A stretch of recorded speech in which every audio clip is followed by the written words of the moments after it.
दूर से आदमी सोच रहा है फॉगिंग हो रही है, पता लगा वो धूल का गुबार है। आपने यहाँ डॉक्टर को रोजगार दे दिया, आपने यहाँ लंग्स और ये तमाम जो चेस्ट के हैं उनके डॉक्टरों को रोजगार दे दिया, L4 L5 आपने कमर और ये वेन्स नस वालों को रोजगार दे दिया। अभी भी आज की तारीख में जो काम हो रहा है वो दो कारणों से हो रहा है कि एक तो 3 दिन राष्ट्रपति जी का दौरा हो रहा है और एक इन्वेस्टर समिट के नाम पर जो हमारे मुख्यमंत्री जा रहे हैं उसको। आप तमाम नालियों को देखिए, आपने इन्होंने जिग-जैग करके बना रखी हैं और आने वाले 2-3 साल के अंदर फिर वो दूसरा टेंडर होगा, दूसरी योजना आएगी कि अभी इसको दोबारा उखाड़ के अब सीधी नाली की जाएगी। क्लॉक टावर के आसपास की जो दुकानें हैं उन्हें शिफ्ट होना चाहिए था उस समय।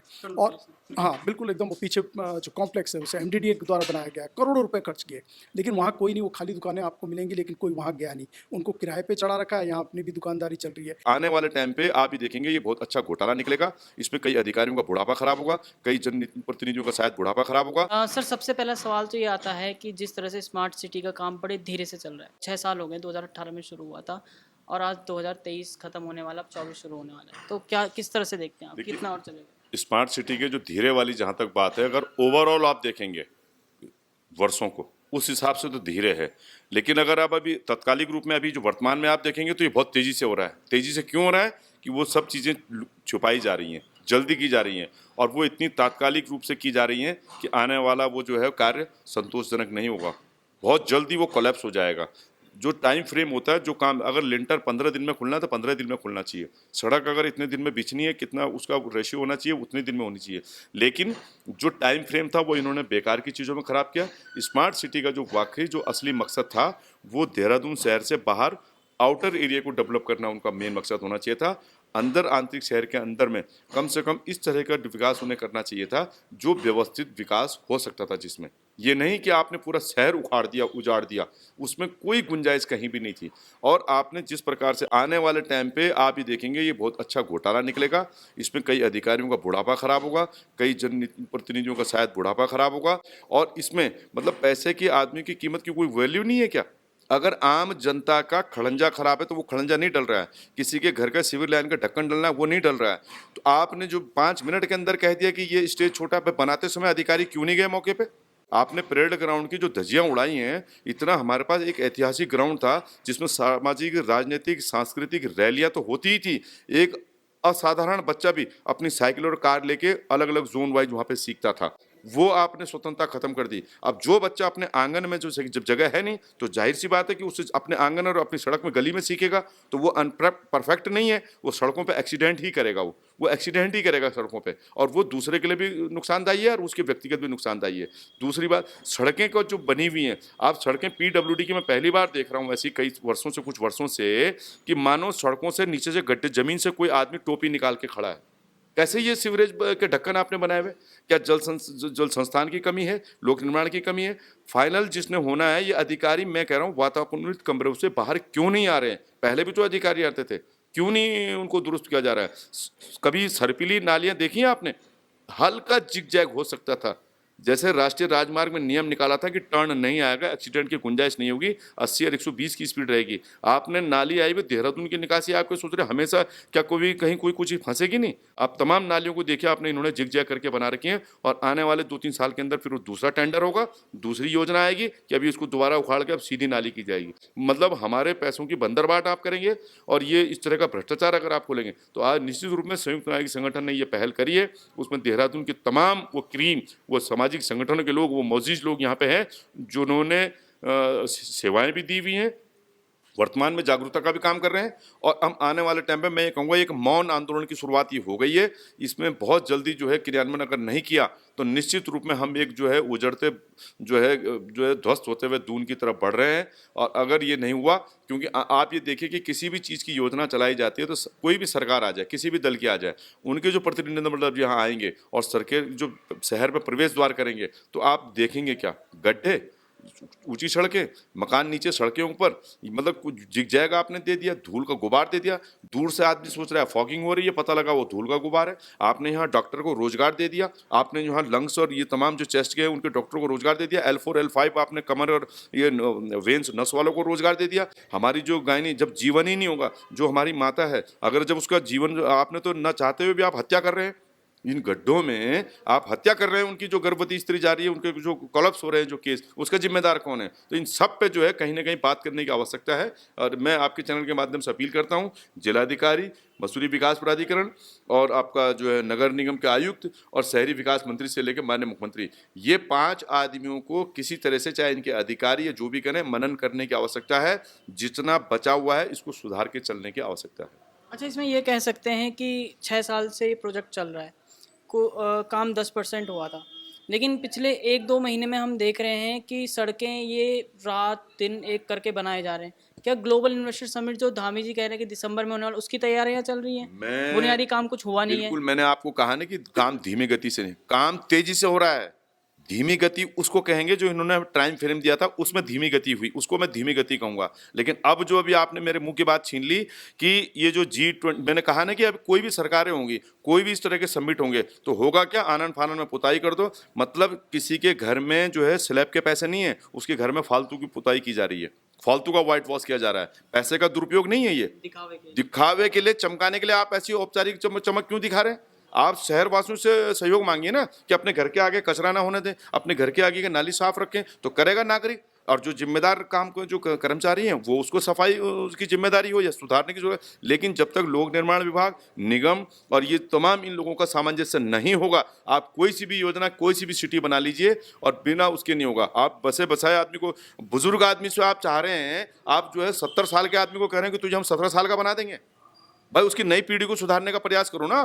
शहर जो बसा हुआ था उसकी आप ड्रेनेज सिस्टम को सुधारते, उनकी जो प्लास्टर झड़ा हुआ था, जो अंदर पुराने पाइप थे उनको हटाते, उस ब्रेकअप से जो नालियों के बीच में जो आड़े तरचे आ रहे थे, आपने तो आउटर एरिया संभालना था, उसको डेवलप करना चाहे, नया सिटी बसाते आप, वो है ही नहीं। बंजर भूमि इतनी पड़ी हुई है, उसका सदुपयोग नहीं हो रहा है। जो जहाँ पे थोड़ी सी गुंजाइश थी उसको बर्बाद करने वाला ये सारी योजनाएं हो रही। सबसे पहले तो आपका नाम जानना चाहूँगा। मनोज ध्यानी।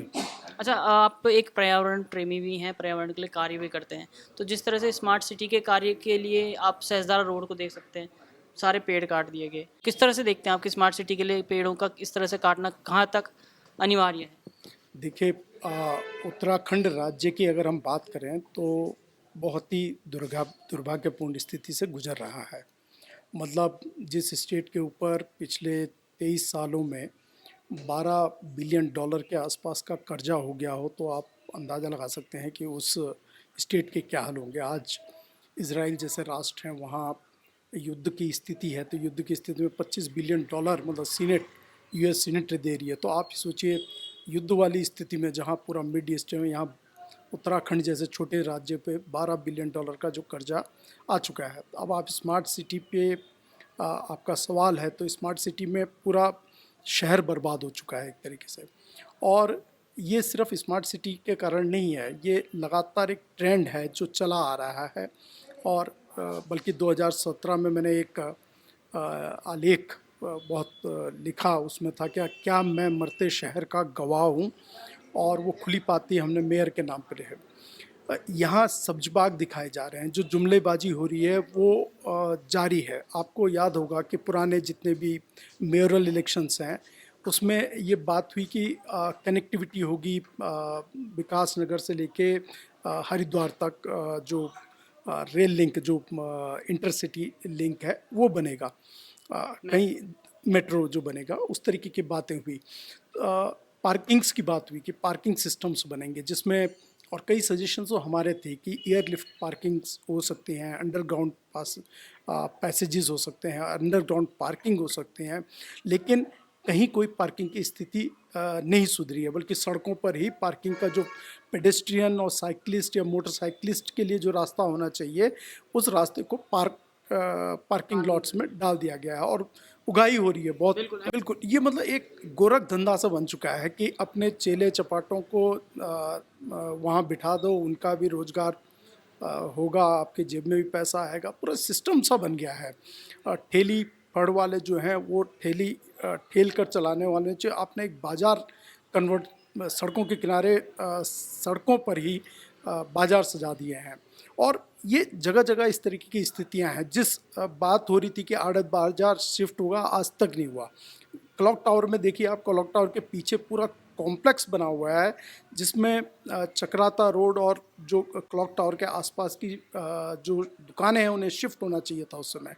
और हाँ बिल्कुल एकदम वो पीछे जो कॉम्प्लेक्स है उसे एमडीडीए द्वारा बनाया गया है, करोड़ों रुपए खर्च किए, लेकिन वहाँ कोई नहीं, वो खाली दुकानें आपको मिलेंगी लेकिन कोई वहाँ गया नहीं, उनको किराए पे चढ़ा रखा है, यहाँ अपनी भी दुकानदारी चल रही है। तो ये वाला जो सिस्टम है पूरी देहरादून की किसी भी नदी को पकड़ लीजिए आप, उसके किनारे अब बस्तियाँ की बस्तियाँ बिठा दी हैं, अतिक्रमण कर दिया गया, जबकि शुरू से ये है कि रिवर बेड्स जो होंगी और जो सड़कें हैं वो जीरो टॉलरेंस होनी चाहिए उसमें अतिक्रमण का, लेकिन उसके लिए ना आपके पास कोई री डेवलपमेंट प्लान्स आ रहे हैं, और आ भी रहे हैं तो उसको कौन खा जा रहा है, कहाँ चले जा रहा है, नोबडी नोस उसमें। क्योंकि अगर 13 राज्यों में अगर 13 बिलियन डॉलर का है, तो अगर एक जनपद में अगर 13 जनपदों वाले राज्य में, तो एक जनपद पे अगर एवरेज 1 बिलियन डॉलर है, तो पूछा जाए कि वो 1 बिलियन डॉलर है कहाँ, कहाँ खर्चा है, मतलब वो 8,000 7,500 करोड़ रुपया जो है वो कहाँ पे लगा हुआ है किसी उसके लिए। तो ये जो, और सबसे बड़ी बात यह है कि बार बार सड़कें खुद रही हैं, उसको फिर लेआउट किया जाता है, फिर गड्ढे भरान का होता है, फिर उसमें दूसरा विभाग आता है, फिर वो अपनी वायरिंग करने लग जाता है, फिर वो खुदते हैं। अभी भी आज की तारीख में जो काम हो रहा है वो 2 कारणों से हो रहा है कि एक तो 3 दिन राष्ट्रपति जी का दौरा हो रहा है, और एक इन्वेस्टर समिट के नाम पर जो हमारे मुख्यमंत्री जा रहे हैं उसको दिखाना है कि उत्तराखंड इतना सुनहरा राज्य है, उसके लिए एक दिखावटी चेहरा, जैसा हाथी के दांत दिखाने के कुछ और खाने के कुछ, तो दिखाने वाले दांतों को सजाया जा रहा है, लेकिन वास्तव में कहीं कुछ हो नहीं रहा। धरातल पे पेड़ जो हैं बर्बाद हो चुके हैं, चाय बागान हमारे नष्ट हो चुके हैं, हमारे लीची के बागान, अमरूद, खुमानी जितना होता था वो सारा का सारा मतलब इट हैज़ बीन लॉस्ट। और जो नहरें हुआ करती थी किसी समय, west canal road, east canal road हुआ करती थी, वो सारी की सारी ज़मीन के नीचे दफन हो चुकी हैं हम। और सबसे बड़ी बात दुर्भाग्य ये है कि जो एमडीडीए जिसकी ये जिम्मेदारी होनी चाहिए कि आप सेस्मिक जोन में किस तरीके की प्लानिंग करेंगे, उसने खुली छूट दे रही है। जो सेस्मिक फॉल्ट जोन है वहाँ पर 12-12, 20-20 मंजिला मकान बनने, मतलब कॉलोनीज बन चुकी हैं, फ्लैट्स बन चुके हैं, सेल आउट हो रहे हैं, and with the permission of MDDA. Who is responsible? कल की तारीख में कोई बहुत बड़ा मानवीय या जान माल का नुकसान होता है, उसके लिए रिस्पॉन्सिबल कौन होगा? जो रात दिन जो बेटियां स्कूटी से आते हुए टकराकर या तो जो सड़कों पर उभरे हुए जो सीवरेज टैंक बने हुए हैं, या जो गड्ढे वाली जो सड़कें हैं उन पर आकर कई बच्चों ने अपनी जान दी है, कईयों को शारीरिक रूप से नुकसान हुआ है। Who is responsible? ये इसकी रिस्पॉन्सिबिलिटी किसकी है? तो और उसके ऊपर वो एक आगे का भविष्य का जो प्लान लेआउट कर रहे हैं कि इन फ्यूचर मतलब 2040 में क्या प्लान होगा, उसको प्लान लेआउट कर रहे हैं। How you can plan out, मतलब आप भविष्य का प्लान कैसे लेआउट कर सकते हैं जब करंट ही अभी आपका पूरा प्रोजेक्ट नहीं है? तो यानी यहाँ से पैसा ठिकाने लगा और दूसरा काम शुरू कर दो ताकि वहाँ से फिर पैसे ठिकाने का आगे का काम शुरू हो जाए। तो ये जो मेरा कहने का मतलब ये है कि हमारे को इनको इस सब के पीछे अगर कोई अकाउंटेबिलिटी फैक्टर है, तो यहाँ के चाहे डिस्ट्रिक्ट मजिस्ट्रेट हों, चाहे स्मार्ट सिटी प्रोजेक्ट के जो आला अधिकारी हैं, इंजीनियर्स हैं, एमडीडीए के अधिकारी हैं, जितने नगर निगमों के अधिकारी हैं, पार्षद हैं, मेयर हैं, विधायक हैं, इन सब के ऊपर जांच होनी चाहिए। इनकी आय संपत्ति की जांच होनी चाहिए, कितनी बड़ी है। एनफोर्समेंट डायरेक्टर को इनको ट्रेल करना चाहिए, और ऐसे अधिकारियों को ट्रेल करना चाहिए, एंड इनसे इनके खंगालने चाहिए, इनके सिर्फ उत्तराखंड के भीतर ही नहीं, कितनी ज़मीनें खरीदी हैं, बाहर इन्होंने कितना इन्वेस्ट किया है अलग अलग स्टेट्स में, दैट शुड बी उसको इन्वेस्टिगेट करना चाहिए, जांच करके निकालना चाहिए, और इनके गिरेबान से वो सारा का सारा हलक से वो पैसा निकाल के वापस जो देहरादून की जो खूबसूरती है और उत्तराखंड की जो खूबसूरती है उसे लौटाने के लिए उसमें उस पैसे को लगाना चाहिए। मेरा ये कथन है।